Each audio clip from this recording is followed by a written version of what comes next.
1970 was to be one of the most significant years for the Darwin RSL. In March 1970, the Darwin sub-branch officially became the Returned and Services League of Australia, South Australia Sub-Branch, Darwin Sub-Branch Incorporated.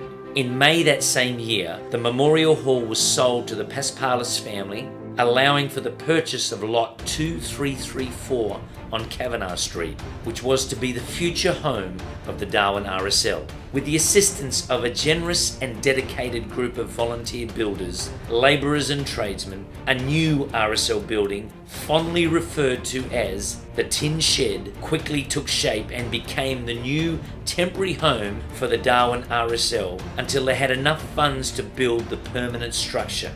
This was soon to be followed with the new permanent building, the RSL House on Kavanagh Street, constructed and opened for business in August 1972.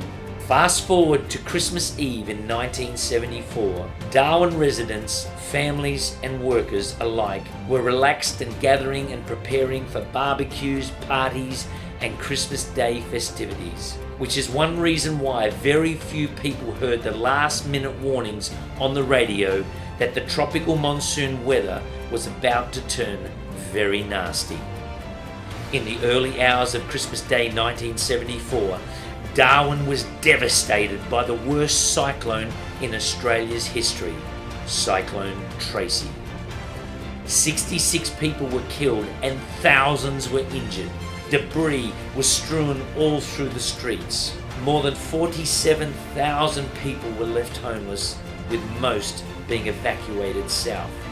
During the fury of the storm, many took shelter where they could, often in bathrooms in the bathtub, surrounded by their most precious possessions. It was a nightmare that many who survived are still haunted today.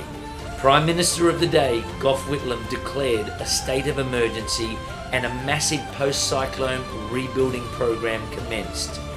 The elevated houses in the northern suburbs were completely flattened and needed to be rebuilt. The reconstruction gradually brought life and business back to Darwin, but the cyclone had left a permanent scar for all those who endured Tracy's wrath. The damage caused to the RSL club was so severe that it did not reopen for some weeks. A relief fund was set up for the serving and ex-service personnel and their dependents who had been affected by Tracy, with almost $184,000 dispersed to assist members.